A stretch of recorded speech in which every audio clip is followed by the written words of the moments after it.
નમસ્કાર મિત્રો, જો તમે ગુજરાતની અંદર કલર લેબ્સ શરૂ કરવા જઈ રહ્યા છો, કલર લેબ્સનો બિઝનેસ શરૂ કરવા જઈ રહ્યા છો, તો તમે જે તમારો પ્રોજેક્ટ શરૂ કરી રહ્યા છો એ પ્રોજેક્ટ શરૂ કરવા માટે જે સેટઅપ ઊભું કરવું પડતું હોય છે.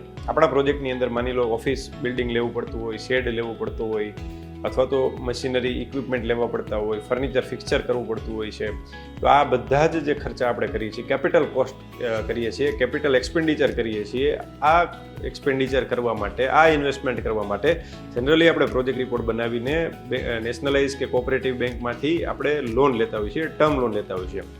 જો આ ટર્મ લોન તમે તમારા પ્રોજેક્ટ માટે લીધેલી છે અથવા તો લેવાનું વિચારી રહ્યા છો, તો તમને એમાં 5% 5 વર્ષ માટે, 6% 6 વર્ષ માટે અને 7% 7 વર્ષ માટે એવી રીતે ઇન્ટરેસ્ટ સબસિડી મળે છે. ચાલો સમજીએ આપણે એ કેવી રીતે મળે છે. જે તમારા પ્રોજેક્ટનું લોકેશન છે એ લોકેશન ઉપર આ બધું આધારિત હોય છે. આ લોકેશનની વિગત પણ તમને હું સમજાવી દઉં છું.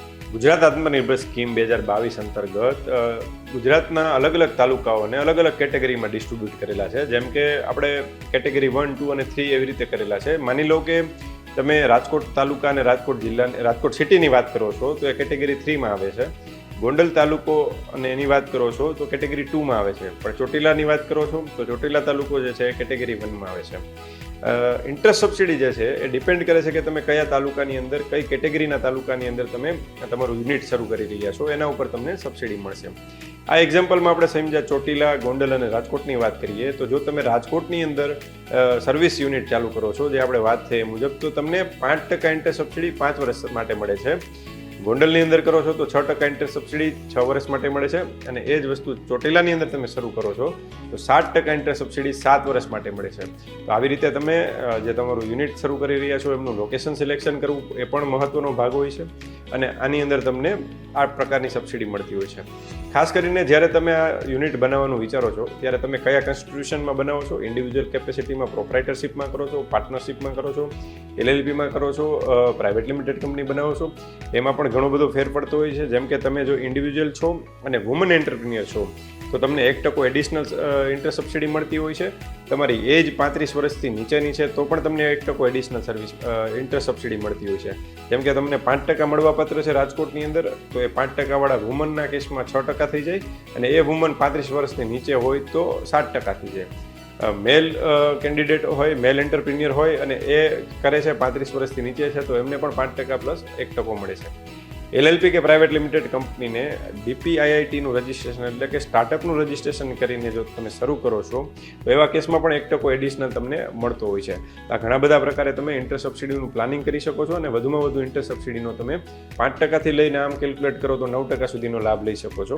પણ મેક્સિમમ જે તમે લાભ લ્યો છો એ બાદ કરતાં જે તમારી ટર્મ લોન છે એમાંથી 2% ઇન્ટરેસ્ટ તો તમારે ભોગવવું પડે છે. એટલે કે 10%ની લોન હોય તો વધુમાં વધુ 8% ઇન્ટરેસ્ટ સબસિડી લઈ શકાય. તો આ ઇન્ટરેસ્ટ સબસિડીની આપણે વાત કરી. આની અંદર ખાસ જોવું એ પડે કે જે તમે ટર્મ લોનનું ઇન્સ્ટોલમેન્ટ પે કરો છો અને એની અંદર જે ઇન્ટરેસ્ટ પે કરો છો એ ઇન્ટરેસ્ટ જ તમને સબસિડી તરીકે પાછું મળશે.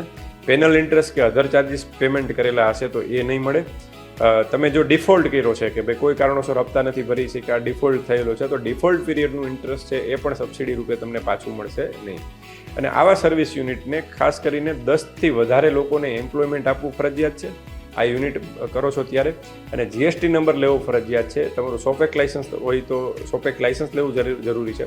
ઉદ્યમ રજિસ્ટ્રેશન કરવું જરૂરી છે. તો આ બધા જ લાઇસન્સો અને 10 લોકોનો રોજગાર અને જે GSTની વાત છે તમે ફૂલફિલ કરો છો તો તમારું યુનિટ જે છે સબસિડી મેળવવાને પાત્ર છે. જો તમે તમારા સર્વિસ યુનિટની અંદર સબસિડી લેવા માંગો છો તો તમારે નેશનલાઇઝ બેંક, કોઓપરેટિવ બેંક કે પ્રાઇવેટ બેંકમાંથી જ લોન લેવી પડશે. NBFCમાંથી લીધેલી લોન છે એ સબસિડી મળવાને પાત્ર નથી થતી. તો ખાસ કરીને બેંક સિલેક્શન વખતે પણ તમારે ધ્યાન રાખવું પડશે.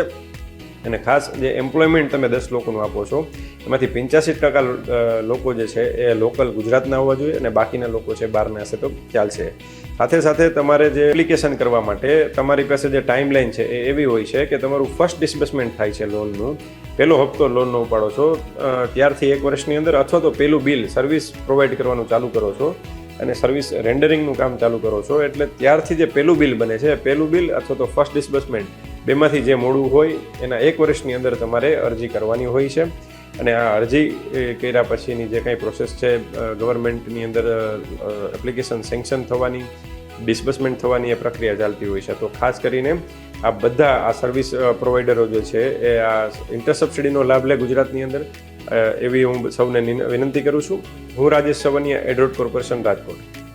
અને વધુ માહિતી મેળવવા માટે અમારી યુટ્યુબ ચેનલ રાજેશ સવનિયા વિઝિટ કરો.